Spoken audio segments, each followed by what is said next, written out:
Non, mais arrête. Allez les gars, allez. La passion du sport nous rassemble. Retrouvez Kick-Off Rugby avec Total Energy.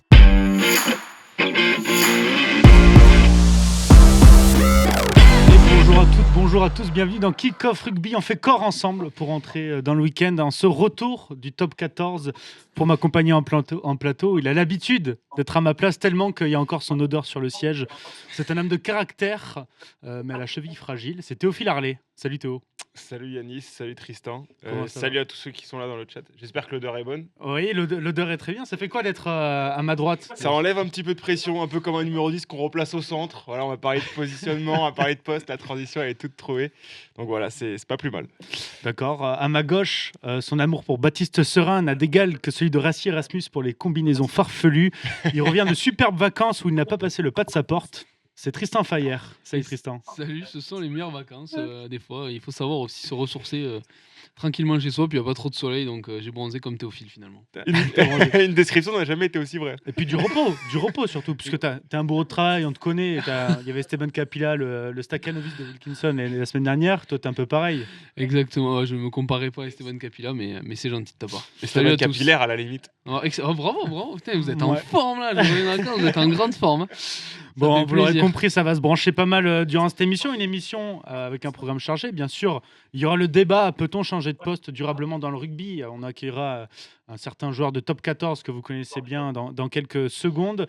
On débattra aussi à propos de ça. Il y aura les jeux, évidemment. Je vous ai concocté une petite composition d'équipe. Voilà, je spoil un peu. Une fois que je joue pas contre Vincent Franco, j'ai peut-être mes chances finalement. Une composition d'équipe. Oui. L'actu du jour avec retrait de points de certains clubs. On en reviendra tout à l'heure. Et puis, bien sûr, les pronos en fin d'émission. Vous avez l'habitude. Mais avant ça, bien sûr, on passe au débat. Jingle.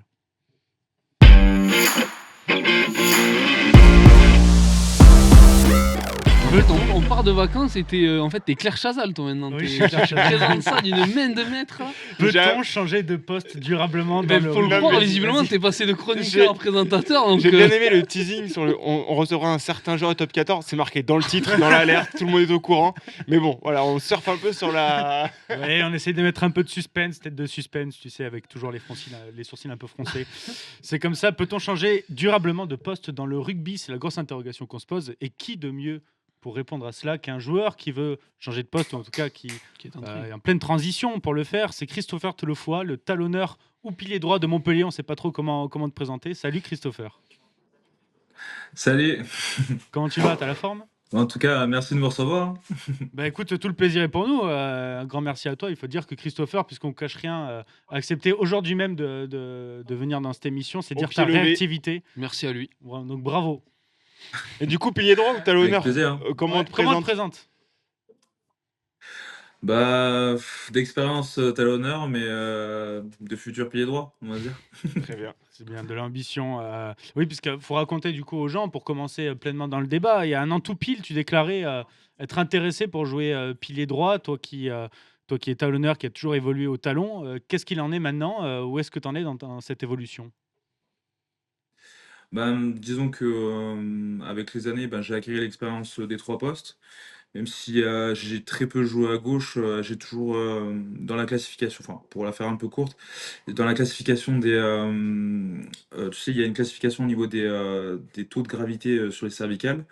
En fait, à ce niveau-là, on m'a toujours donné un peu l'opportunité de pouvoir combler les trois postes, bon, surtout talonneur. Mais de base, quand j'ai commencé un peu les filières au niveau, j'étais droitier, quoi. Donc ça m'a permis un peu de développer la qualité de talon et droitier en même temps, mais j'ai toujours dépanné à droite. Et là, il se trouve que plus les années passent et puis j'ai développé cette envie de passer à droite tout simplement. Développe un peu le truc des cervicales. C'est quoi? Tu as les cervicales solides, donc tu peux évoluer à droite particulièrement? Non, mais c'est en fait quand on est au niveau de la classification, c'est un truc qui te permet de pouvoir jouer en France, surtout au niveau du haut niveau élite, quoi, que ce soit en moins de 20 ans ou en moins de 18, ça te permet d'avoir une classification au niveau des premières lignes. Et le fait que j'ai eu ce petit problème il y a quelques années au cervical, ça m'a permis en fait de pouvoir me jauger un peu et savoir où est-ce que j'en étais, quoi. Et c'est vrai que là, j'ai eu cette opportunité et là aujourd'hui, c'est vrai que c'est un projet qui me tient à cœur. Pour tout te dire, on a hésité à faire comme débat d'émission, c'est un teasing, peut-être qu'on le fera plus tard, sur une tier list des postes. Sur le papier, on a du mal à imaginer un talonneur ça a l'air d'être un poste un peu sympa à jouer. Quand on touche du ballon, il y a la pression un peu de la touche, enfin des lancers, etc. Passer pilier droit, qu'est-ce qui te plaît en fait dans ce poste-là? Pourquoi est-ce que tu penses à cette reconversion ou en tout cas ce retour aux sources? Je sais pas. Bah, parce que le poste de pied droit, enfin, il m'intéresse parce c'est toujours pareil, selon l'équipe où tu joues, le système de jeu, il est un peu différent. Mais par exemple, tu vois, dans celui de Montpellier, je trouve que je m'y retrouve un peu plus. Je me retrouve à toucher un peu plus de ballons au poste de pied droit que talonneur, quoi. Ah ouais, c'est Et ça me pas. permet aussi de. Ouais, je sais pas, j'aime beaucoup l'approche du poste et le fait qu'en mêlée, ça soit pas beaucoup plus difficile. Enfin, pour moi en tout cas. Je trouve ça vraiment bien de pouvoir y jouer, quoi, tout simplement. Mais c'est que ce serait une légende urbaine alors de voir les piliers droits. On a toujours dit que c'était un des postes les plus durs du rugby, hyper réputé, notamment en mêlée, puisque forcément, pour expliquer un peu à ceux qui sont pas Averti, quoi. avertis dans le rugby, que tu pousses deux mecs, alors que pilier gauche, tu pousses qu'un mec, quoi. Donc tu as beaucoup plus de pression à subir. Et donc le Mm. talonneur, en fait, subirait la même pression que le pilier droit. Exactement. En fait, le truc, c'est que par poste, de manière générale, les talonneurs, enfin, c'est au niveau du poids. On a plus tendance, moi j'ai plus tendance à me retrouver contre des talonneurs qui sont beaucoup plus légers que moi. Du coup, bah, ça constitue une force pour moi. Et le fait que mes pieds droits, enfin, en général, les pieds droits, c'est quand même la pierre angulaire, dans le sens où Mm. ils sont quand même physiquement très solides. Il y a des profils, c'est pareil, il y a du profilage au niveau des postes. Et, euh, et c'est vrai que bah, au poste de pied droit, on demande quand même très souvent d'être assez dense, grand même. Plus le temps passe, plus on se rend compte que les pieds droits sont de plus en plus grands, de plus en plus gaillards. On leur demande de faire de plus en plus d'efforts aussi. Et à contrario, les piliers gauches, enfin, de manière générale, sont quand même assez forts et même de taille normale en fait. Il n'y a pas vraiment de profil, mais c'est vrai qu'à droite, on a tendance depuis quelques années, à avoir des pieds droits vraiment, vraiment solides, quoi. Est-ce que parce que je sais, enfin tout le monde sait que tu es passé aussi par Toulouse, il y a un expert Mhm. là-bas qui s'appelle Thierry Savio, pour ceux qui connaissent pas forcément. Je suppose que tu as dû avoir Mhm. aussi recours à ses conseils, à ce qu'il a pu t'apporter aussi quand tu étais à Toulouse. Dans le milieu du rugby, en tout cas, c'est un ponte dans le secteur de la mêlée. À quel point tu t'es appuyé sur lui pour parler de ce nouveau poste? Alors moi j'avais eu Thierry Savio quand j'étais au centre de formation, au Stade Toulousain, et c'est vrai qu'il avait fait un taf monstre sur des profils de joueurs qui étaient vraiment en fait en développement physique, quoi. Donc du coup il leur a vraiment permis de passer un cap, et c'est vrai qu'il a une science de la mêlée. Bah, il y a toujours un peu des profils de coach un peu comme ça qui sont vraiment spécifiques sur la mêlée. Mais lui, il a vraiment développé cette capacité. Je crois qu'il avait fait partie des premiers. Il y avait des jougs un peu. Enfin, il avait contribué à la conception de jougs en fait uniques pour faire travailler en fait sur les cervicales et tout ce qui était postural au niveau de la mêlée, quoi. Donc c'était hyper intéressant. C'est vrai qu'à cette époque-là, je vais pas vous mentir, la mêlée c'était pas trop mon truc. J'ai appris sur le tard, quoi, tu vois. Mais c'est vrai que plus le temps y passe, et plus c'est vraiment que c'est un secteur qui m'intéresse beaucoup parce que en fait j'ai croisé beaucoup de joueurs dans ma carrière, ben, déjà qu'ils ont arrêté leur carrière bah, suite un peu à tous ces problèmes, ces traumatismes qu'ils ont eus. Et puis c'est vraiment, je trouve que cette volonté de vouloir dominer l'adversaire et d'apprendre tous les jours sur ce secteur-là, c'est quelque chose d'important chez moi, je trouve. C'est vraiment un secteur que j'ai appris à aimer, quoi, avec le temps. De toute façon, je Ouais. crois qu'il y a que Aldeguerri qui a aimé la mêlée dès qu'il est né. Et après, tout le reste, voilà, ça s'est développé avec le temps. Je crois qu'il y a que lui. Euh, Après, mon doudou, faut savoir aussi que c'est un très bon joueur de ballon aussi, hein. Ah Même non, bien si c'est sûr. pas c'est pas la qualité première qu'on peut lui attribuer, c'est un très bon joueur de ballon Et alors, comment et t'expliques ça l'école toulousaine, justement? quoi, parce que comment? Comment t'expliques ça justement? Toi-même, nous on le remarque aussi et toi-même t'en parles, on n'a pas forcément tendance à voir cette capacité à faire jouer, alors que t'es pas le seul à le dire pour le coup qu'il a des capacités balle en main. Est-ce que c'est ce qu'on lui demande à Toulouse? Est-ce que c'est le poste qui veut ça aussi? Comment tu l'expliques? Moi, je pense que c'est un peu l'état d'esprit au Stade Toulousain. C'est vraiment ce qu'on apprend quand on a la chance d'y jouer. C'est vraiment la continuité, hein, tout simplement. C'est vraiment, ça fait partie des premières bases qu'on apprend et d'éviter le contact. Enfin, avec le temps, c'est plus de dominer les contacts et après jouer. Et c'est vrai qu'on peut voir que cette culture de cette passe dans l'axe ou après contact, c'est quand même quelque chose qui se développe dans les catégories jeunes et c'est une richesse, hein, tout simplement. Mais Doudou, moi, je sais que, enfin, pour l'anecdote, moi, je suis arrivé au Stade Toulousain en minime. Du coup, on était ensemble et on a fait nos premières années. Enfin, j'ai fait mes premières années avec Doudou au Stade Toulousain. Il y avait toute une génération et c'est vrai que moi j'arrivais du nord de la France, du coup le rugby, de la continuité, c'était pas ma principale qualité, quoi. Pour en revenir au changement de poste, est-ce que tu penses que pour passer pilier droit, il faut forcément être première ligne à la base? Ou est-ce que, des joueurs d'autres postes peuvent évoluer et passer pilier droit, dans leur carrière? Bah, en fait, c'est hyper intéressant parce que comme je te disais, les profils de joueurs, évoluent beaucoup. Je sais pas, j'avais vu une moyenne, du poids des joueurs qui avaient enfin, de la moyenne du poids des joueurs qui avaient changé par poste, qui a vraiment explosé.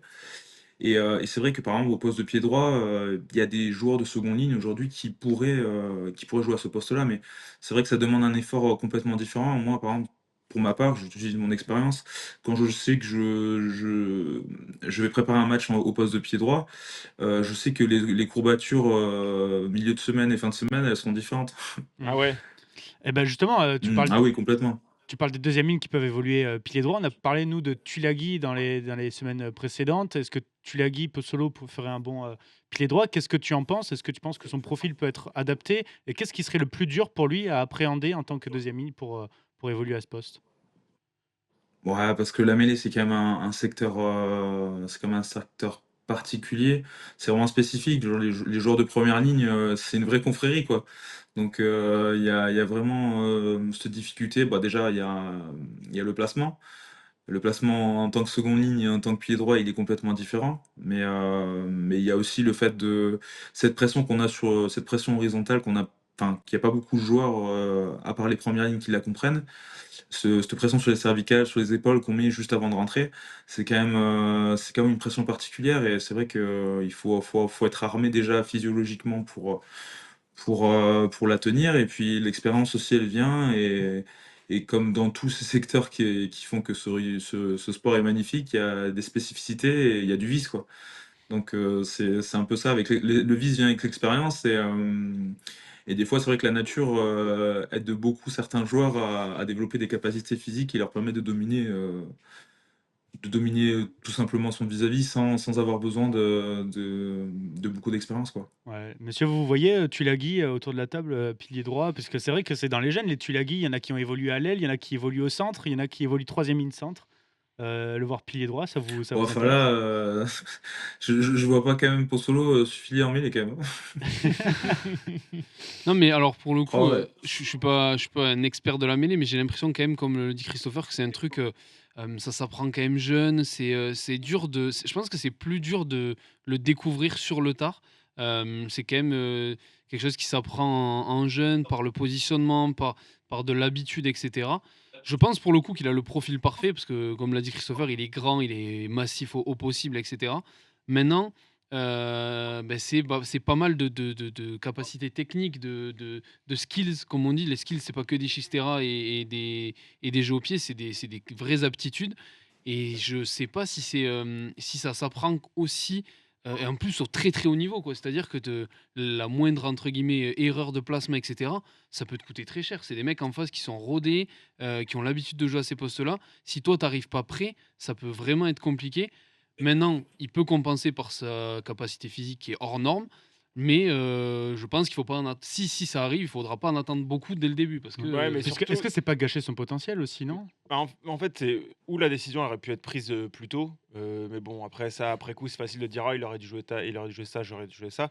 Mais c'est vrai que on sait que ça va être très technique, comme tu le disais, Tristan, la mêlée, et comme tu disais aussi, Christopher. Et donc, on a du mal à imaginer un coach, tu vois, se dire, bon, ok, Pozzolo Tulagi, il est pilier depuis 1 an, il va nous coûter peut-être 3 pénalités sur mêlée dans le match, mais dans le jeu, il est hyper actif. Je pense que les coachs ont tendance plutôt à faire l'inverse, c'est-à-dire peut-être un pilier qui est peut-être moins actif dans le jeu courant, mais tu sais qu'en mêlée, il va peut-être te gratter une, 2, 3 pénalités et c'est hyper important le secteur de la mêlée.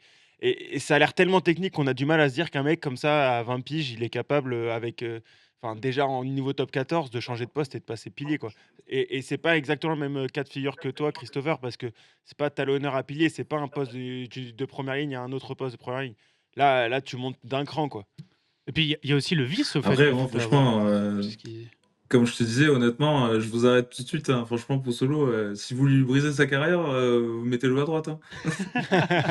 Voilà, franchement, le pauvre, Ouais. je pense qu'il a montré à toute l'Europe et la France que seconde ligne, c'était quand même quelqu'un, quoi.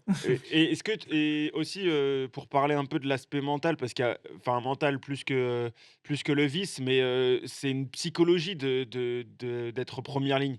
Je veux dire, il y a une sorte de comme tu disais, vous êtes une espèce de confrérie. Il y a une notion psychologique de vouloir dominer son adversaire et d'être solidaire. Est-ce que ça aussi, c'est quelque chose qui s'apprend ou avec, enfin avec les années? Oui, aussi, moi je trouve qu'il y a vraiment cette dimension mentale. De toute façon, c'est aussi simple que ça. De toute façon, c'est les discours qui reviennent souvent de par les clubs par lesquels je suis passé. Les deux premières mêlées, enfin, elles vont vraiment diriger la dynamique du reste du match, même si c'est pas une science exacte. Tu démarres un match, tu te fais rouler dessus la première mêlée. Tu peux bien voir, tu vois tout de suite le visage des premières lignes qui sortent de la mêlée après une pénalité. Il se regarde les pompes, puis après il est pas bien. Tu sais quand tu as dominé ton adversaire psychologiquement et physiquement. Et c'est vrai qu'il y a une dimension mentale qui est différente parce que quand je dis on est une confrérie, ben, aux entraînements, on sait quand. Moi, je sais, en tout cas, au talon, quand j'ai mon droitier ou mon gaucher qui est pas bien ou qui a pas encore récupéré du week-end dernier, je sais qu'il va falloir que je force un peu plus bah, pour l'aider. Puis moi, à contrario, si j'ai les cervicales un peu en vrac du week-end dernier, enfin, on s'adapte comme ça, quoi. Mais en tout cas, quand tu domines la première ligne adverse, tu sais qui a bossé, tu sais qui a poussé, enfin, tu le sais, tu le ressens plutôt. C'est plus dur de dire tu sais, c'est plutôt tu ressens les choses. Et c'est vraiment quelque chose Tu de. l'air assez, Bon, moi, je pourrais en parler toute la soirée, hein, désolé, hein, mais. Non, mais on est là pour ça, on est là pour ça. Tu l'air assez catégorique quand même sur le cas de Posso, Tulagi. Ouais, quand même. Franchement. Puis moi, je voudrais pas. Si j'étais le coach, je tenterais pas ça. Moi, j'ai eu l'occasion de croiser le papa deux, trois fois quand même. Si le papa il est pas chaud, tu vas pas lui forcer la main. quoi. Pour parler Ah ouais. Pour parler du cas Tulagi, en fait, faut quand même rappeler la base de départ, enfin la base de cette espèce d'idée, c'est que Laurent Labitte avait critiqué notamment sa prise de poids ou Ça méforme physique. sa ouais. méforme physique et par ruissellement, peut-être sa mauvaise activité sur le terrain. Non, peut-être c'était la blessure, parce qu'en fait, il se blesse. Et donc, Aussi- du coup, aussi, il Il essaie se de blesse défendre. trop, etc. Mais Mais, du coup- ça a été mais- pointé du doigt, en tout cas, son poids de forme qui n'était pas atteint. Quoi. Mais je pense que c'est juste le problème, il est juste ça sur les kilos qu'il a à perdre. Mais je pense que de tout transformer sur un changement de poste, je pense que c'est pas forcément une bonne idée parce que là où je rejoins Christopher, c'est que quand il était en forme, on l'a vu sur le maillot de l'équipe de France, il était monstrueux.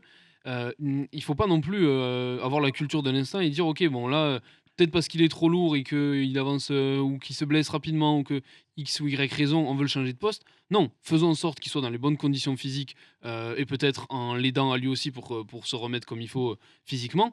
Et après, retrouvons le Pozzolo Tulagi qui roulait sur le top 14 et sur tout le monde. Oui, Mais le changement de poste brutal comme ça, par, Oui, c'est un peu par- radical. ouais, peut-être. ouais, c'est radical. Ouais, Alors ouais. que, enfin, je veux dire, oui, il y a peut-être des raisons qui ont poussé Laurent Labitte à pousser ce coup de gueule, mais ne remettons pas tout en cause qu'il a pu faire avant en mais, tant que numéro 5. alors, est-ce que ça vient pas aussi de la part des coachs d'une manière de vouloir changer le rugby, changer le jeu, trouver différentes clés? Et donc, Ouais, du mais coup, là, t'es on sait que le obligé. changement de poste aujourd'hui, c'est quelque chose qui est monnaie courante au-delà de la polyvalence. On cherche à avoir des profils différents sur chaque poste. Mais Peut-être que parce que toi, le jeu Christopher, évolue. tu le vois évoluer au fil des années. Tu vois, un Botia avant, un 12 qui était troisième ligne, c'était précurseur en 2017 et aujourd'hui, c'est monnaie courante. Est-ce que tu penses que les coachs, de plus en plus, cherchent à avoir des profils différents sur des postes originaux, quoi? Ben, je sais que il y a quelques années, la polyvalence des joueurs, ça constituait vraiment pas un frein, mais on cherchait vraiment à tirer enfin, les qualités, le rapport pour et contre par rapport au poste auquel ils avaient besoin. Aujourd'hui, j'ai l'impression que plus le temps passe et plus le temps de jeu effectif est élevé et plus ce qu'on demande aux joueurs, ça devient de plus en plus, enfin, plus de courses, plus de contacts, plus d'enchaînement de tâches. Et c'est vrai que selon les postes, on voit vraiment un profilage de joueurs en fonction des postes qui demandent à recruter beaucoup plus d'efforts, beaucoup plus de connaissances de différents postes. Et je trouve qu'à l'image de l'équipe de France actuelle, il faut des joueurs qui soient capables de jouer à plusieurs postes, même si ça demande plus d'efforts. Je pense que ça constitue une arme en plus pour les effectifs d'avoir des joueurs plus polyvalents. Donc une stratégie des coachs, oui, parce qu'il faut quand même souligner que c'est quand même Patrice Oui, Colazo qui a bien eu sûr. cette idée de replacer Botia en position de troisième ligne. Et c'est vrai que ça a pas créé une tendance. Je pense que ça serait exagéré de le dire comme ça. Mais il faut dire aussi que pour l'équipe de La Rochelle, ça avait porté ses fruits. Donc voilà, ça constitue quand même une arme supplémentaire pour les staffs de pouvoir s'appuyer sur des joueurs qui sont capables de jouer plusieurs postes. Juste avant de te donner la parole, Mhm. Théophile, faut dire que Patrice Colazo, du coup, a influencé des mecs comme Rassi Erasmus aujourd'hui, qui on va stérilisé en troisième lignel sur les mêlées et tout. Patrice Mais Colazo, Colazo, précurseur quand même. voilà, Colazo, père spirituel d'Erasmus, voilà, on ose le dire Voilà. ici sur ce plateau. Non, mais par contre, c'est intéressant ce que tu Il dis faut sur. savoir aussi, pour l'anecdote, Patrice, il voulait me faire jouer à droite aussi à tout, hein, pendant, Ah, Bon, pendant bah un moment, voilà. Ben voilà, il avait raison de toute à façon tu l'époque, vois. depuis le t'avais début. refusé ou ça s'est juste pas fait parce que Bah, l'opportunité était pas franchement, là? honnêtement, quand je voyais les animaux qu'il y avait en face à Il y avait Toulon aux déjà entraînements, au début, Gigashvili, c'était compliqué. déjà. Oui, non, Ah c'est pas ouais. drôle. Oui, tu t'exposes à une certaine Ouais, concurrence, voilà. voilà. Rester bien au chaud au talon pour Ouais. pouvoir jouer ses matchs. Non, mais la Ouais, polyvalence, toucher ça les va aussi. ballons, éviter les contacts, c'est ça? La, la polyvalence, ça va aussi avec le fait de faire des bancs avec beaucoup d'avants, des 6-2, même des 7-1 maintenant, ce qui oblige forcément les avants Bien à sûr. pouvoir jouer, dépanner derrière. On l'a vu mais pendant la tournée d'automne enfin de novembre avec Gégou, Boudéan, etc. Mais ce que je craignais aussi, enfin en tout cas ce que j'ai noté, c'est que ça pouvait aussi rendre les joueurs bons à plusieurs postes, mais excellents nulle part. Est-ce qu'il n'y a pas aussi un peu ce danger-là d'être finalement un couteau suisse mais de pas être le numéro un à ton poste, quoi. Bah, c'est un peu, je rejoins beaucoup ce que tu dis parce que la polyvalence, ça oblige vraiment bah, déjà dans un système qui de manière générale est assez compliqué pour tout le monde dans tous les systèmes de jeu. C'est des systèmes qui demandent beaucoup de connaissances dans le placement. C'est pas quelque chose de compliqué en soi, mais c'est vrai que ben, je vous donne l'exemple d'un joueur qui prépare son match en troisième ligne L. Et en troisième ligne, côté ouvert, bon, apparemment un 7. Il doit préparer son match toute la semaine. Le jeudi, il y a le second ligne qui se pète, il doit passer second ligne. Enfin, en 4 par exemple, tu vois, ça demande une gymnastique bah, pour tout, pour ton placement en touche, pour ton placement dans la mêlée. Enfin, l'effort, c'est pas le même. Dans le système, il y a des combinaisons où t'es pas au même endroit, au bon endroit, au bon moment. Enfin, ça change vraiment beaucoup. Donc, c'est vrai que ça demande une gymnastique. C'est pas quelque chose d'extraordinaire, mais quand tu manques de lucidité, ça compte quoi. Donc oui, c'est vrai que la polyvalence, ça peut sous-entendre que des fois, bah, t'as pas le truc en plus dans un poste. Enfin, il y a forcément un poste où tu es le meilleur, mais c'est vrai que des fois, ça te permet pas d'avoir Titulaire. ce petit truc en plus Ouais, par ou Ouais, même rapport, clairement. le par rapport à ton remplaçant, poste. hyper Ouais, utile, bien sûr, quoi. le couteau suisse, Le comme l'est mec, par exemple Arthur Retière à Bordeaux. ouais, Là, voilà. on a des exemples aussi Hmm. en équipe de Ouais. France où Typiquement le bon exemple, ouais. Et après, il y a des contre-exemples parce que, par exemple, Malia, qui est hyper polyvalent, il arrive à être mais à un c'est le tel joueur qui arrive à être niveau, assez fort. ouais, Voilà. voilà, assez fort pour C'est être rare, forcément franchement. utile, mais c'est super rare, ouais, c'est super rare. J'ai une question. Dans ton club, il y a un joueur qui a fait sa renommée internationale, mondiale, tout ce qu'on veut. C'est Stuart Hogg à l'arrière. Il est arrivé à Montpellier et il joue quasiment, pas quasiment, mais quasi exclusivement en numéro 10. Est-ce que c'est quelque chose dont tu as parlé avec lui comment il le vit ou voilà, c'est juste naturel au club? Non, non, je pense que c'est un poste tout simplement qu'il a décidé de prendre en main, je pense, tout simplement. Désolé. C'est un poste qu'il a décidé de prendre en main quand il arrive au club. Je pense qu'il a eu de longues discussions avec le staff. Le staff lui fait confiance. Et je pense que c'est comme ça que c'est fait naturellement. Bon, après, quand tu as un joueur cadre comme lui et que tu as son expérience sur la scène internationale, je pense que tu es capable de pouvoir t'adapter très facilement au niveau en top 14, quoi. Donc, voilà, enfin, 10 et arrière, enfin, je trouve demi d'ouverture et arrière, ça se ressemble beaucoup dans vraiment la prise de décision et dans le fait de s'adapter tout le temps, même si tu dois respecter un système de jeu assez précis. Mais je trouve que ça se ressemble beaucoup. Donc, c'est quand même un joueur qui attaque beaucoup la ligne, même si il distille quand même pas mal les ballons autour de lui. Il est capable moi, je l'ai trouvé bon à ce poste-là et je trouve qu'il apporte un petit truc en plus par rapport aux autres numéro 10, quoi. C'est Ah peut-être ouais. c'est peut-être avec l'âge qu'il a à l'arrière, tu as besoin de faire beaucoup plus de courses aussi peut-être. Mais même, Comme on peut voir au foot avec des mecs comme, j'en parlais tout à l'heure dans la rédaction, avec des mecs comme Pirlo qui sont un peu redescendus ou Ashley Young quand il était à Manchester, je crois.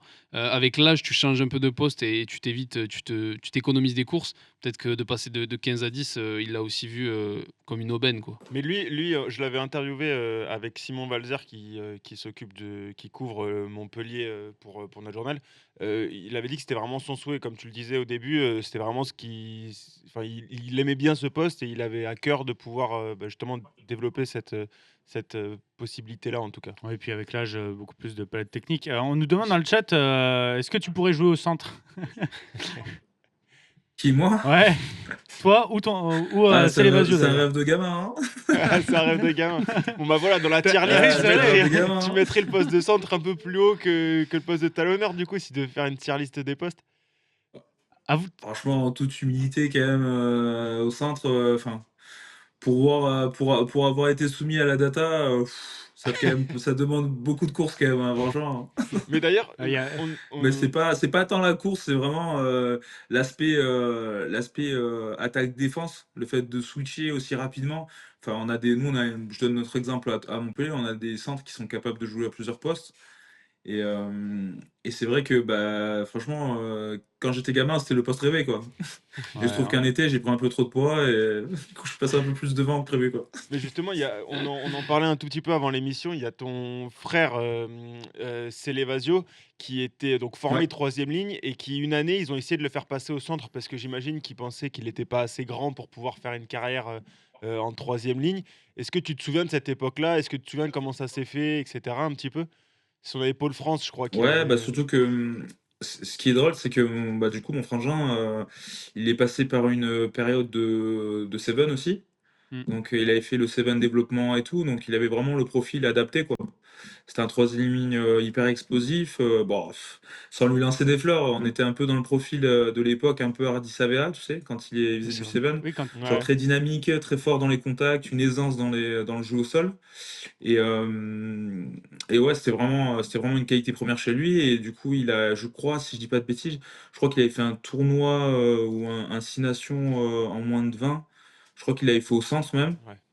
Et en fait, après, progressivement, à Toulouse, il avait replacé en poste de numéro 8. Il lui avait demandé de prendre un peu de poids, enfin, pour se devenir un peu plus costaud, pour gérer mieux les collisions et tout. Et c'est de là qu'en fait, il a développé cette qualité un peu d'explosivité au poste de numéro 8. Mais il a toujours eu, ce qui est drôle, c'est que dans son poste de numéro 8, il a toujours les attitudes avant le contact d'un centre, quoi. Ouais. Et je pense que c'est ce qui a fait sa force pendant ces années à Toulouse, parce qu'il avait cette capacité à rebondir sur les contacts, à jouer après contact et tout, donc c'était cool. ouais, Mm. Maître B qui nous dit Célébazio Tolofoa qui pourrait maintenant être reconverti en tant que talonneur pour un beau duel en mêlée contre toi. Ce serait marrant. Non, quand même. Non, ce serait pas marrant parce que je lui ferais trop mal. Il aime pas assez le chocolat. C'est ce que Ouais. tu es en train de dire. Il aime pas assez Hein? le chocolat pour jouer talonneur. Non, je préfère le voir mettre des cadets dans le couloir des 5 mètres, des choses comme ça, c'est plus son profil.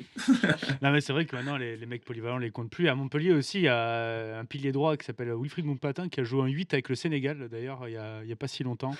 Donc, pour dire que C'est tout le vrai. monde peut être polyvalent. D'ailleurs, j'ai un petit quiz pour toi, Christopher, peut-être pour finir. Je vais te donner le nom de certains joueurs et tu vas me dire à quel poste tu aimerais les voir, autre que leur poste, bien sûr, de formation et auquel ils évoluent actuellement. On commence. J'espère qu'il n'y a que des avants, hein. On commence par un 3/4. Mais est-ce qu'il pourrait jouer chez les avants? Antoine Dupont. Antoine Dupont, je le vois bien, petit talonneur là, qui dépasse des piliers, les jambes qui touchent pas le sol, ouais, je le vois bien. Monsieur, vous êtes d'accord avec cette analyse? Après la chose qu'ils ont en plus, c'est que dans son profil, Antoine s'est très bien lancé. Donc, talonneur, oui, pourquoi pas. Ça, c'est fou en vrai. Ouais, bah, il sait tout faire. Ouais, mais ça, je comprends pas. Je pense que là, vraiment, on a recours au talent parce que quel intérêt il a à savoir lancer en vrai. Mais le Seven, il a dû Ouais. lancer. Oui, il a mais dû avant- lancer mais la- je pense qu'il il savait a le fait faire du avant. Seven, puis même, ça fait partie de ses qualités, ça fait partie de ses qualités de s'adapter, je pense aussi. C'est ça. Toto, c'est un joueur hyper intelligent et je pense que déjà, intrinsèquement, il est très doué au rugby. Donc, ça fait partie des trucs, ça fait partie de sa palette, quoi. Ouais. On sait jamais Ça sur un serait- ça serait malentendu, drôle. si De jamais, toute façon, voilà. on va pas se le cacher. On aimerait le voir à tous les postes. Oui, oui, voir oui. ce qu'il peut donner. Même en mêlée, t'as envie de voir si, allez, avec son centre d'appui bas, est-ce qu'il ferait trébucher quelqu'un. Antoine Dupont sorti de mêlée, les yeux révulsés là après, après avoir passé Le la pauvre. machine à laver là. Ah ouais. Manonou. Manonou, ouais, troisième ligne, hein. Troisième Ah, ligne, hein. Troisième ligne, classique. Troisième Forcément, ligne, avec ce côté physique. fermé, là, un peu, profil George Smith, un peu, tu vois. Ouais, un solide, Oui. dur au mal. Ouais, un costaud, quoi. Gabin Villière. Gabin Villière. Le Hobbit, dit Frodon. Non, parce que pour l'anecdote, c'est un très très bon pote à moi. Et c'est vrai que vous avez tous joué avec un profil de joueur un peu le casquant, quoi. Le mec a peur de rien, quoi. Ouais. Enfin, le profil chien de la casse un peu. Tu vois, Oui, c'est ça. qui se jette le dans tous les casque. racks, qui se jette dans tous les ballons, les plaquages et tout, tu vois. Oui, non, mais lui, c'est un troisième c'est un ligne. faux ailier. Ouais, troisième, C'est un oui, faux oui. ailier. Troisième ligne direct. Ah bah oui. Il a jamais été ailier dans sa tête. Ah bah oui, De toute troisième façon, ligne direct. même en tant qu'ailier, Hein il a jamais joué ailier en fait. Non, mais voilà. Il a toujours joué troisième ligne, mais à l'aile. Ah, mais ça, c'est les ailiers que j'aime, ça. C'est les ailiers que j'apprécie, parce que c'est les ailiers qui vont chercher du boulot, quoi, au milieu des avants. Ça s'y file. Bon, il a une grosse qualité de vitesse quand même par rapport à d'autres troisième ligne. Oui. C'est pour ça aussi qu'il. Ouais. Et puis, je sais pas, il y a beaucoup de gens qui parlent beaucoup de Chesline sur sa façon à asseoir les avants et tout. Je sais pas, de manière générale, moi, gamin, je l'ai vu asseoir pas mal d'avants aussi, hein. Donc voilà, Christopher Tolofoy qui nous dit qu'il préfère Gabin Villière à Chassim Colby. C'est dit. Je rigole. Alexandre Roumat, où c'est que tu le verrais Est-ce que tu le verrais dans les lignes arrières par exemple? Ouais. Allez, un bon ailier. Pour attendre Ah oui, les je m'en coups de pied tendus dans les angles, là, tu vois. Putain, sous les ballons hauts, Ouais. t'envoies Tristan, des chandelles toute Ouais, l'après-midi. profil là. un peu, tu vois, profil un peu rougerie, quoi, tu vois. Tristan qui a une take intéressante là, je crois. Non, je le prends bien à l'arrière, ouais. Je pense, je l'ai vu 2-3 fois faire des jeux au pied intéressants. Il suffit de bosser un peu la longueur. Je pense que il a des mains tout à fait bonnes pour jouer à l'arrière. Il est très grand sous les ballons hauts. Moi, je tente l'aventure Roumat à l'arrière. Voilà. Ouais. Dany Priso. À l'arrière aussi, à l'arrière. Dany Priso à l'arrière. Danny Prisola, non. Danny Prisio, moi je te l'aurais mis, ouais, ailier aussi. Ailier fermé un peu, tu vois. Ailier Qui Dany sort Priso. extérieur du 10, là, tu vois. Là, je demande à voir, non. Parce que à la rigueur, tu m'aurais dit troisième in centre. Tu vois, je peux imaginer Dany Priso troisième in centre. Moi, Dany Priso ailier. Non. Moi, je le mets à l'UFC. Non, UFC, Danny, Danny, Oui, à il a des l'UFC, qualités de bien vitesse, sûr. quand même. Voilà, en main event de la carte de Paris Voilà. là, 2030, Dany Priso Ouais, exactement. Il doit pas être drôle. je te le contre dis. Colingard là, accroche Non, le après, combat. faut pas oublier la qualité de célébration aussi. Ça aussi, faut. Oui, évidemment. Eh Ça oui. c'est important, faut que ce soit bankable un peu. Ah, bien sûr. Et pour terminer, Ah, il peut nous surprendre, hein. Il peut nous surprendre. Alexis Bernadet. Autre chose que la charnière et Alexis ailier. Bernadet. T'as dit quoi? Autre chose que la charnière ou ailier, c'est trop facile. Ouais, pareil, je t'aurais mis troisième ligne, quoi. C'est le profil chien de la casse aussi. Lui, pareil aussi. Alex, les profils, il se jette sur tout, quoi. Oui. Il se jette sur tout, vraiment. Il s'envoie, hein. Tu peux l'envoyer sur le cul 2-3 fois, il reviendra. Pas câblé Bon. comme les autres. Bah, lui, il en met pas trop, mais bon, on Ah, l'embrasse. non, Alexis et puis Bernadet. même l'esprit, quoi, tu vois. C'est vraiment le profil de joueur, tu vas à la guerre avec un joueur comme ça. Voilà, Bel éloge, bel l'ancien éloge. Montalbanais, bien sûr. Ah oui, Merci. bien sûr. Ça pique, ça pique. Ça pique. Et ça pique cette saison. Ça a failli piquer pour Montpellier d'ailleurs. à Sapiac. Bah, match nul, match nul. Allez, cadeau, ça va, Voilà. c'est pour finir. Merci. Sur- merci. sur- Ah, synthétique, donc, là, mais c'est tu parce que c'était vous m'avez synthétique. balancé un contre ou non là. Ça pique, Ah ouais. ça a piqué pour Perpignan aussi à Sapiac. Oui. Bon, ça pique pour tout le monde en général, sauf Toulouse la dernière fois. Ça pique quand même pour Montauban aussi. Merci Christopher, en tout cas Merci c'était un beaucoup. plaisir de te recevoir, Ouais. très intéressant. Et puis C'était avec grand plaisir. on te souhaite une feuille de match à droite pour la prochaine Titulaire à journée, droite. titulaire à droite. Ouais, bah ça serait le top. Hein. Ça, c'est le but ultime. Hein. Ça y est, par c'est contre- d'enchaîner et puis de basculer. Hein. Par contre, si tu es titulaire pilier droit, tu as intérêt à me rotofiler la première mêlée. On va attendre que ça. Hein. Ah ben, on se serre la main et je te paierai une bière alors après un match. Tu sors de la mêlée, tu fais une célébration kick-off. C'est noté. Bah, écoute, merci beaucoup. Merci et beaucoup. Ouais, puis, merci beaucoup. On te Ciao. souhaite Avec une grand bonne plaisir. saison. Et, Bah, merci de l'invitation encore et prenez soin de vous et bonne fête. Hein. Toi aussi, Merci, bonne toi fête. aussi. fête, à la prochaine. Voilà, Christopher Tolofoy qui nous a expliqué son changement de poste. C'était super intéressant, pour le coup, C'était un très bon débat. Intéressant, bien sûr, un bon client. Et bah puis, ouais. c'est vrai qu'il y a beaucoup Bon de client. joueurs qu'on voit évoluer au fil des années à différents postes. Tu vois, on parlait à la rédac de Mathieu Bastaro, par exemple. C'était un peu plus naturel, puisqu'en fait, ce qui n'était pas naturel, c'était de voir centre. Non, je suis pas d'accord. Ces années à Toulon, il était exceptionnel au centre. Ouais, non, mais Non, je dis mais pas il le avait un contraire. physique, Je dis il avait un que physique. Non, c'était je suis quand pas même très d'accord, je suis- atypique. mais je suis À la quand même pas base, d'accord. Non, je Il suis quand même était pas d'accord. excellent au Oui. poste de centre, mais son Je suis profil. pas d'accord. T'as quoi d'autre comme. T'as beaucoup d'autres exemples Il de- renversait tout le monde. Il Non, est, mais tu c'est le... pas ce que je dis. Est-ce que tu as C'est quoi beaucoup d'autres votre- exemples sur la scène internationale Non, mais de non, centres la- qui ont le même physique Non, que c'est non, Mathieu le- pas c'est ça pas, que je c'est pas dis. ça qu'il c'est disait. pas ça que je dis. Je dis, c'est pas naturel de retrouver Bastaro au centre à la base. Je suis pas d'accord. Pour moi, c'est pas naturel. Parce Je que suis pas d'accord. Quand Mathieu tu, en quand physique, tu revois on ces disait, images, quand tu revois C'est ces- sympa le zoom. oui, c'est j'ai en direct. bien kiffé là. quand tu revois ces images au Stade Français, même au tout début, Non, mais il voilà, était au Stade exceptionnel. Français, Et même oui. à Toulon, je suis désolé, les grandes années Toulon, c'est un des meilleurs centres de la planète Non, mais pour le coup. ça, je dis pas ça qu'on dit. Et par son profil, Ce n'est pas ça qu'on dit. c'est justement un des meilleurs centres de la planète à cette époque parce qu'il a ce profil-là justement. Donc c'est pas ça qu'on dit. Je dis, c'est pas naturel de le voir à la base. Ça veut dire centre. quoi? C'est pas Une naturel. fois qu'il est, Il avait un physique, il avait pas un physique de à centre. la C'est quoi un base, physique de un centre? mec, tu le vois comme ça, tu te dis il est troisième in centre. Mais c'est quoi un physique de centre en Un physique 12? de centre, c'est plutôt quelqu'un qui court, quelqu'un qui En est 12? solide. Pas forcément en 12. Oui, mais puisque ça a Regarde, évolué. regarde ça a évolué Pitaki, après il lui. galopait, mais il était peut-être moins lourd, mais c'était le même style de Non, jeu. mais hein, même- Ça a c'est- évolué après lui.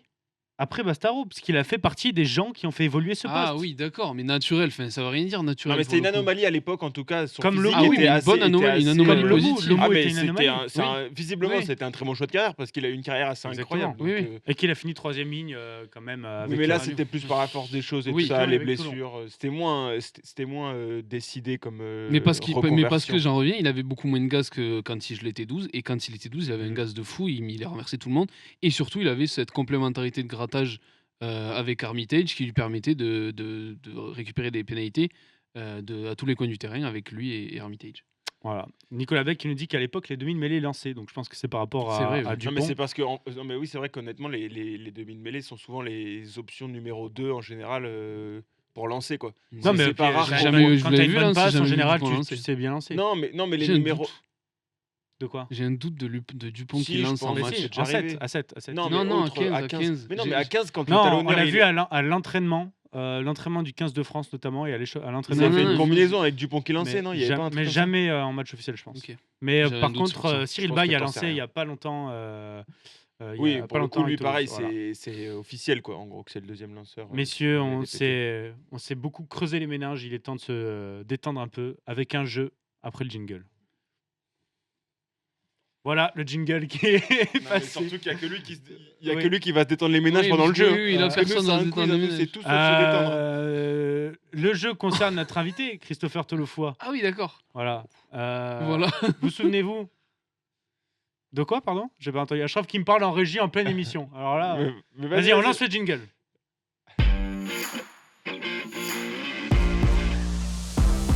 Voilà. Ashraf et Perle en régie, bien sûr, qui nous en font voir de toutes les couleurs. Christopher Tolofoy, première sélection, messieurs. Oh. C'était le 16 juin 2012 dans un match en Argentine. Retrouvez-moi. Wow. tourné en D'accord, plus. il est fou, ce mec. Retrouvez-moi. Vous jouez ensemble.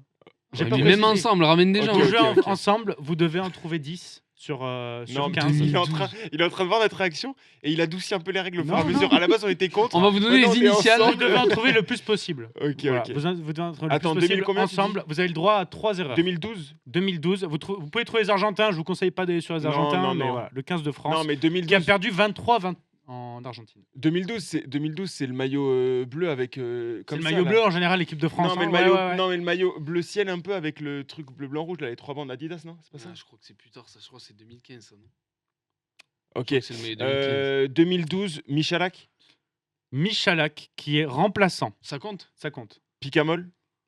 Picamol, vous vous concertez plus du tout. Non, il d'accord. joue tout seul. Oui, Picamol est titulaire en 8. Y a pas- C'est y a cette pas de- génération-là. y a- Machno. Voilà. Et première erreur. Tiens, ça t'apprendra à être individualiste. Non, mais Voilà. j'essaie de me. Non, mais c'est je comme me il est jury. présentateur, tu sais, comme il est ancien mais si. présentateur, il a besoin de prendre la parole. Fofana, s'il est pas blessé. Fofana, c'est bon. Merci. Et Y du a coup, pas avec des mecs Bastaro. Oui, Bastaro, oui. Vous validez Bastaro Oui, je Oui. pense. Vous êtes sûr de valider Bastaro Ben non. Pas de Bastaro. Christopher Tolofoa. 2 erreurs. Christopher Tolofoa qui rentre dans la première sélection de Christopher Tolofoa. Bien joué, Tristan. T'es le plus intelligent de nous tous. Mais Rougerie, peut-être, Rougerie, Non, peut-être. moi j'aurais dit un mec comme Fritz. C'est pas Ah, c'est possible. possible. C'est très audacieux de tenter Fritz quand Ouais. même. Non. Non, S'il Rougerie, dit ça, c'est qu'il va pas le jouer. Rougerie. Si, c'est bon pour Fritz. C'est vrai Oh, bravo. La paire de centre, c'est Fofana Fritz donc. Énorme. Il doit y avoir. Du sautoir. Non, j'allais dire pas Du du sautoir. sautoir J'allais dire oui, du sautoir, possiblement. Ah, mais tournée d'été, j'ai peur. Non, Allez, vas-y, je, ok. du J'allais dire sautoir, Palisson. c'est pas bon. Palisson. Palisson, c'est pas bon non plus. D'accord. Ok. Vincent Clerc. C'est Vincent Clerc, c'est pas bon non plus. Là, mais les ailiers là. Bon, il y en a un, il est dur. Julien Franchement. Malzieu. Fall. Il y en a un, il est dur. Il y en a un, c'est classique équipe de France. Immense. C'est un peu tôt pour lui, mais classique équipe de France à partir de ce moment-là. Dulin. UG. UG. Ah, UG, bah oui. UG. Dulin arrière. Dulin à l'arrière. Alors attends. Donc vous avez en définitivement perdu le jeu, mais on continue pour le fun. hein. Oui, Voilà. oui, oui, Il y a oui. 36 fautes. De Bati. Voilà, on dirait Tristan en mêlée. Hein, Je pardon ne fais pas de De mêlée. Bati. Je ne fais De pas de Bati, mêlée, non. donc. Mas. Alors, c'est difficile. Je vais y aller, moi. aussi. J'y joue. Je vais y aller. Bon, Non, mais là, est-ce oui. que je vous fais deviner Bon, ou est-ce vas-y, qu'on vas-y, arrête vas-y, là Ah, on vas-y, va fais arrêter, c'est deviner. laborieux, non? Le 14 était Butin. Jean-Marc Ah Savin. oui, Jean-Marc. Ah, tu me fais pas du tout Oui, deviner. là, je fais des Ah, faut que deviner. je fasse deviner. Bah, d'accord. Alors, je vous fais deviner. Alors, Le 14. la charnière plutôt classique là aussi. Para, qui a fait la Lopez. Coupe du Monde. Non, qui a fait la Thalès. Coupe du Monde 2011. Farah Trenduc. Paratrinduc. Troisième ligne là aussi de classique plutôt. Donc Picamol a été dit. 2 joueurs de devoir et de légende de leur club Chouli. respectifs. Non. Nyanga. Euh, gars, il y est pas. Légende de leur club respectif. Légende de leur club. Bonner. Non. La Penderie. C'est un Toulousain. Je crois qu'ils ont joué qu'à un seul club les deux. C'est Toulouse. Un au Racing. Le Roux. Non. Un à Montpellier. Un troisième ligne qui a joué que au Racing ou que à Montpellier. Ouedraogo. Ouedraogo. Et que au Racing. C'est dur. Que au Racing. Que au Racing. En 2012. C'est- Wenceslas Loré. Ah, j'ai failli dire Loré. Loré, mais je pensais que c'était La trop tôt. deuxième ligne classique pour l'époque. Papé. Papé. Maestri. Voilà. Ce jeu est une catastrophe. Ah oui, mais oui. Mais tu Euh, nous fais des compos aussi, là. 2012, une tournée. Ouais. Bon, je pensais. ouais, Et ouais. ensuite les piliers. Bon, après, en vrai, là, Euh, il y a quand même une grosse ossature classique. Bon, puisque là, je vais aller vite. Yvan Vatremez, Dimitri Sarzeski et David Atoub. Votre messe et à tout.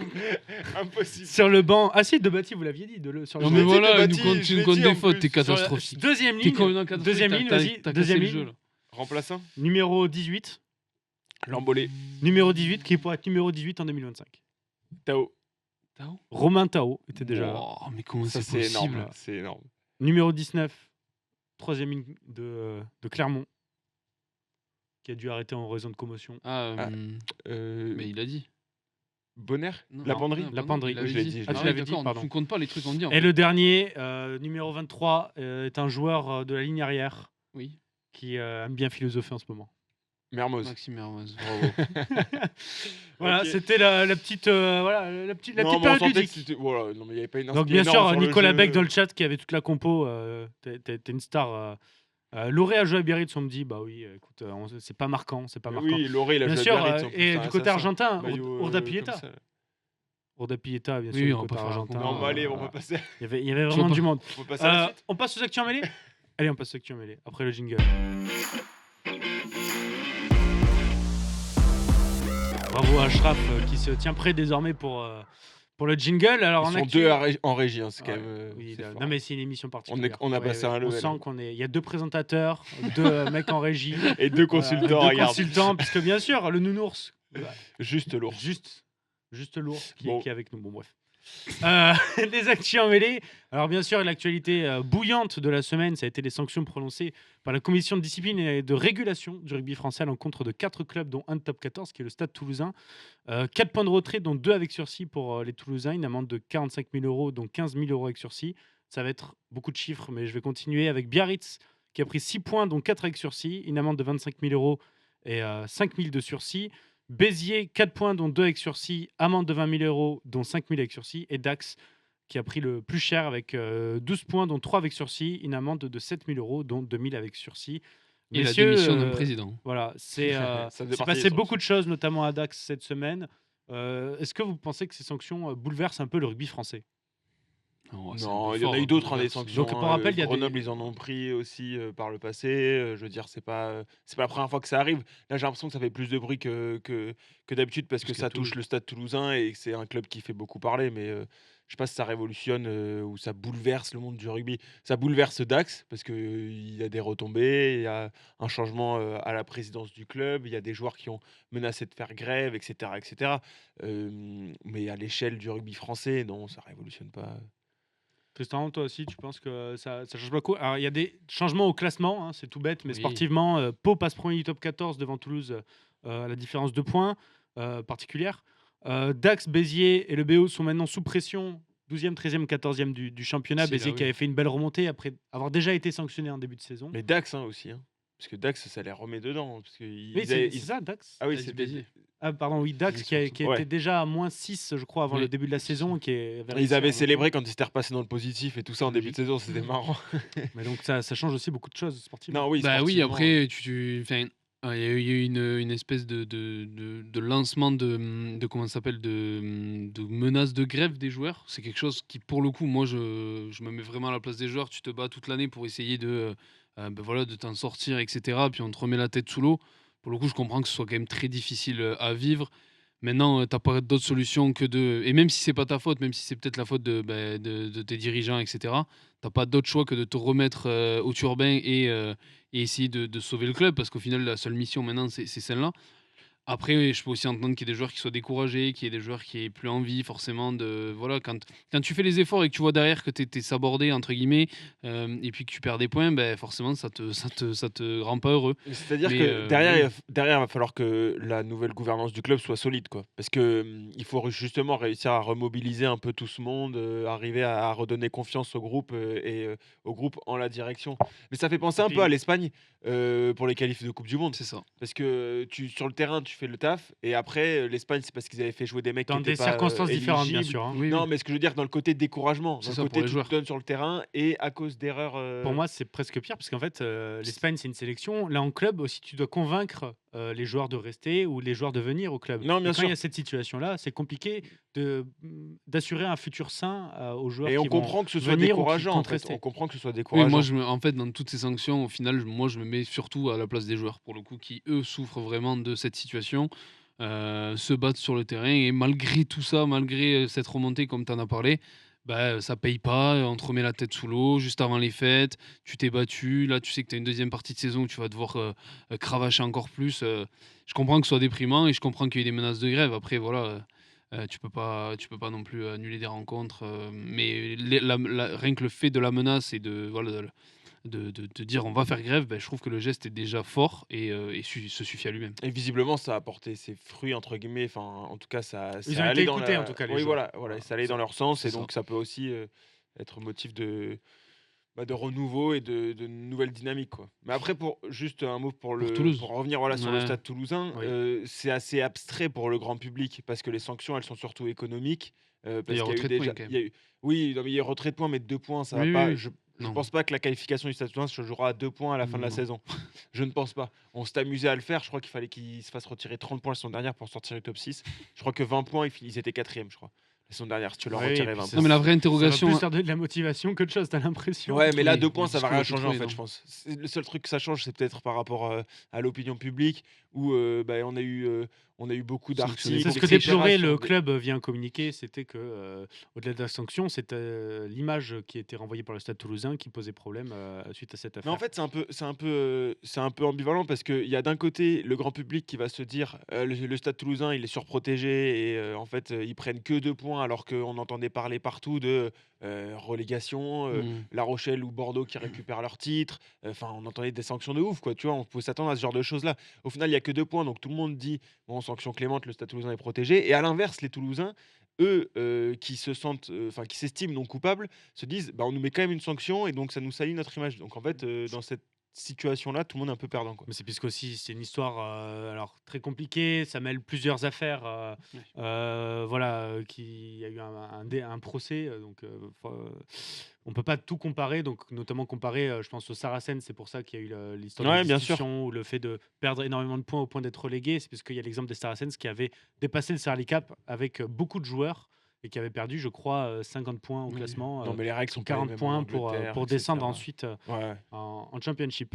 Autre actu, alors sa retraite date d'il y a plus d'une semaine, mais Alex Araté, le 20 revenait sur les raisons de sa retraite, donc son genou qui était mort tout simplement, et donc il risque une prothèse à vie.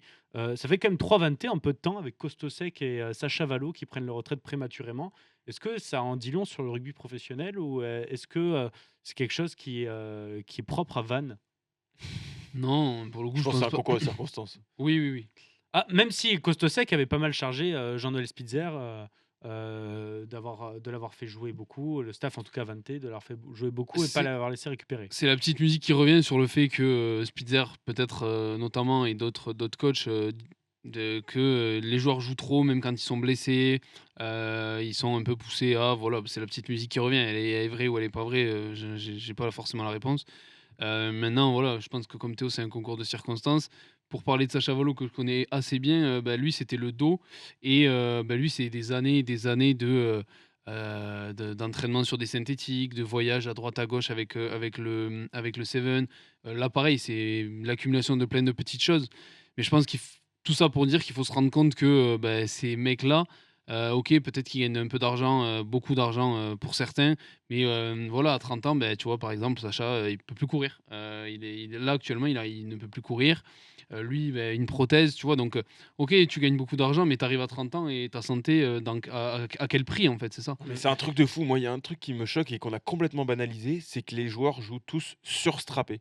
Et Ça veut blessé, dire que blessé. ça- Blessé, alors, blessé- non, mais avec c'est bien la- sûr les comment on appelle ça, les injections, Les les infiltrations. infiltrations. Non mais le strap est la conséquence des blessures notamment, mais ce que je veux dire c'est que ça montre bien que le corps humain n'est pas fait pour je veux Enchaîner dire, autant. pour enchaîner et pour encaisser ces chocs-là. C'est-à-dire qu'en fait, naturellement, le corps humain peut pas. Donc, ils ont tous besoin d'être aidés par quelque chose de supplémentaire, en l'occurrence les straps, coudes, genoux, épaules, et tout le monde est strappé des épaules.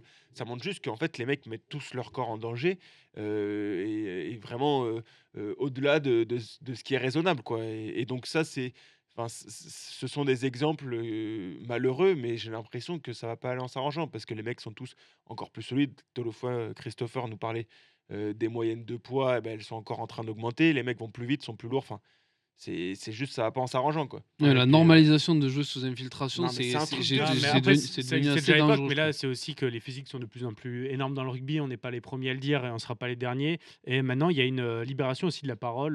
Tout le monde dit, par exemple, tu vois, Aldrid La qui a santé pris une des joueurs. pause Ouais, sur la santé santé physique. et mentale. Non, mais Voilà, même- avec trop de compétition. Même UG et Médard, à la fin de leur carrière, les gars, ils disaient que le lundi matin, ils pouvaient pas marcher, ils pouvaient pas porter leurs enfants. Mais on se rend compte du délire que c'est. Les mecs, tous les week-ends, ils pouvaient pas faire ça le lundi. Par contre, le week-end prochain, il était de nouveau sur un terrain. Enfin, je vous jure, c'est un truc, c'est... Parce que pour rappeler, pour ceux qui le savent, des infiltrations, ça te soigne pas, ça te masque juste la Oui, la douleur, douleur. le temps de l'infiltration, entre guillemets. Donc, en gros, tu joues blessé, c'est juste que tu le sens pas, mais ton corps, lui. Oui, c'est un anesthésiant. Ouais, quoi. voilà, en gros, c'est Ouais. un peu ça. Voilà, donc les informations de la semaine. Et on va passer tout de suite au prono.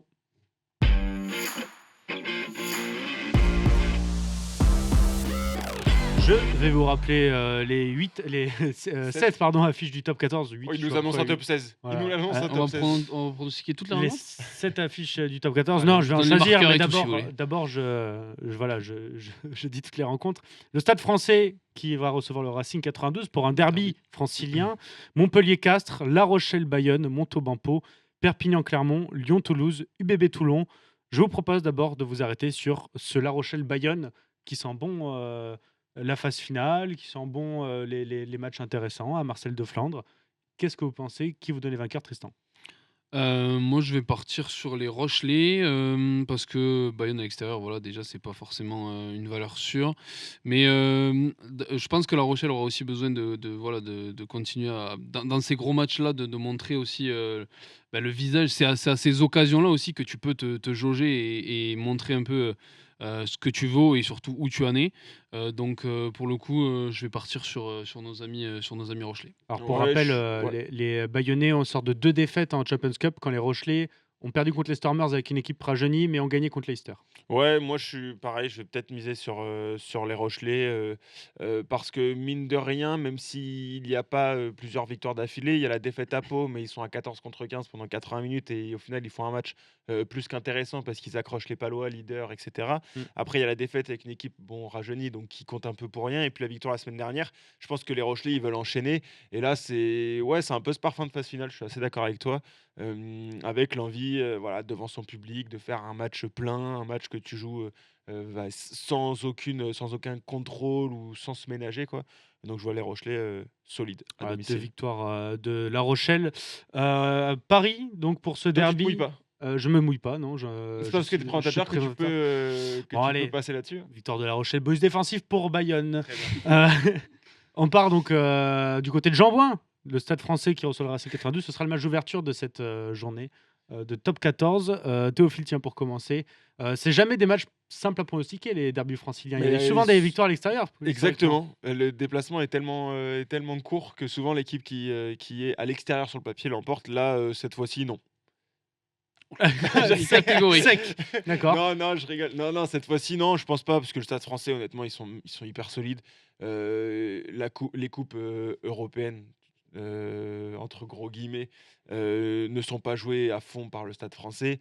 Leur objectif, c'est le top 14. Ils sont vraiment dans le bon wagon pour le coup, pour aller chercher au moins un barrage et pourquoi pas à domicile, voire une demi-finale, on verra. Mais donc je les vois vraiment faire le taf à domicile contre le Racing, même s'il y a du mieux côté Racing Men. Mais je pronostique le Stade français, victoire sèche. Paris et Rose. Tristan Oui, je suis plutôt d'accord avec l'analyse de Théophile. Pour le coup, Paris me semble sur une bien meilleure dynamique. Voilà, le Racing souffle le chaud et le froid, donc non, je vais rester sur le Stade français.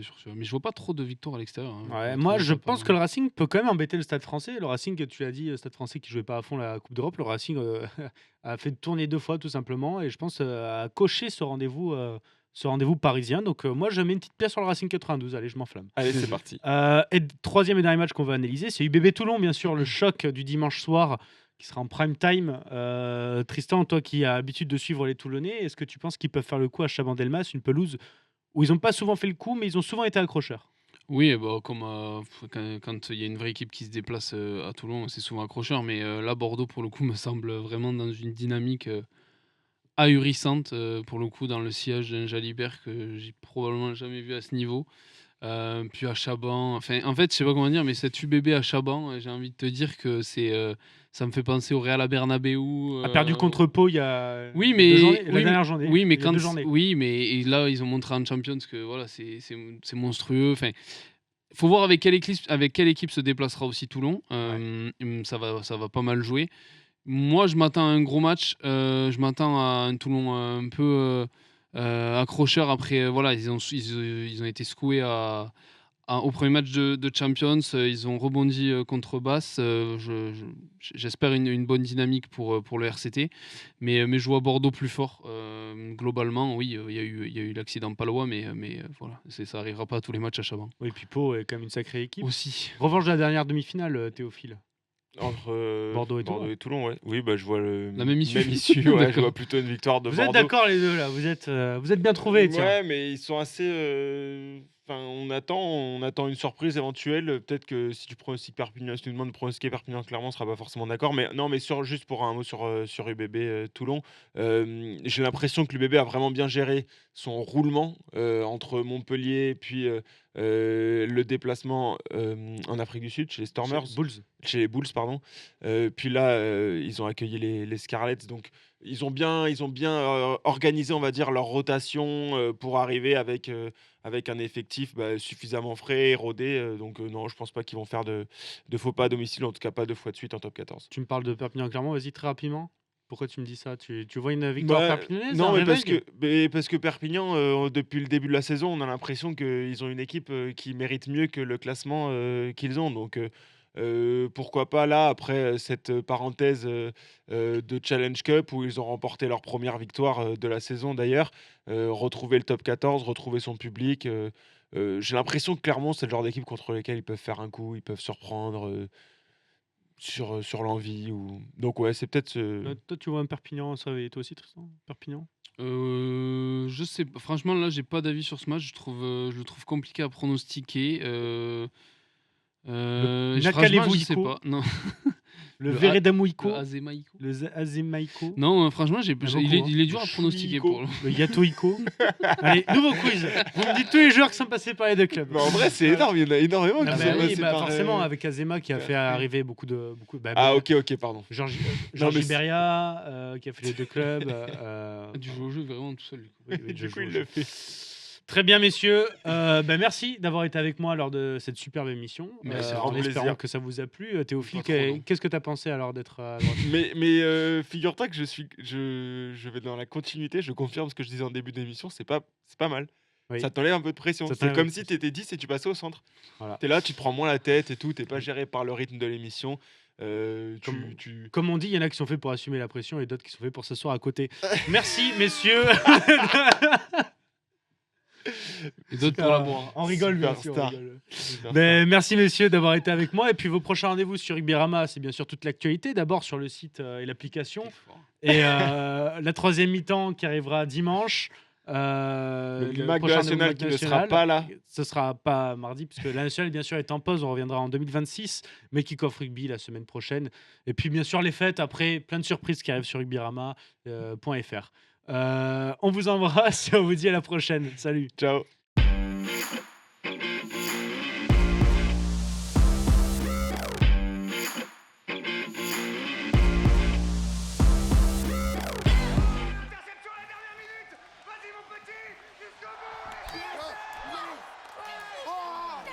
La passion du sport nous rassemble.